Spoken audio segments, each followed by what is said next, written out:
Direction ko na rin po, dahil dito po si Secretary Rojas. Sir, hindi ko napanood mismo yung video.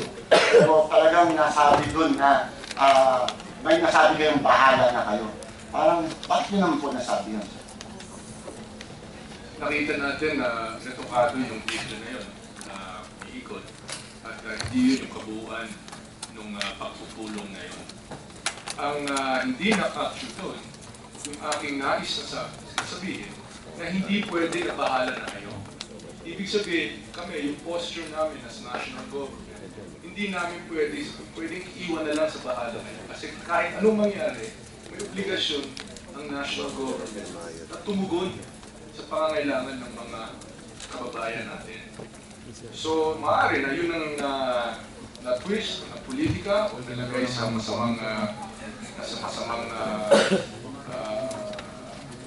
konteksto, pero yun ang konteksto ng pag-uusap.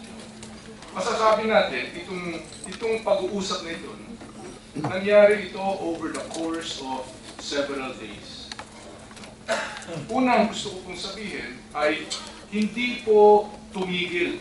Non-stop po ang tulong na pinarating ng national government sa hindi lamang sa Tacloban pero sa kabuuan ng Leyte, ng Samar at lahat ng nasalanta ni Yolanda.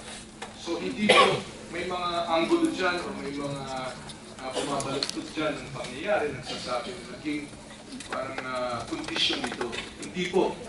Magmula nung nagsimula, tulad ng sa report ni Secretary Oates, tuloy-tuloy po ang lahat ng tulong. Nagsimula po yan dahil po na yung mga unang araw, magmula sa martial law na verbal na pinarating sa amin, na napunta sa state of emergency, na napunta sa curfew, ay ito yung mga ilang mga suggestions na nadinig namin dahil na sa katindihan ng epekto ng Yolanda.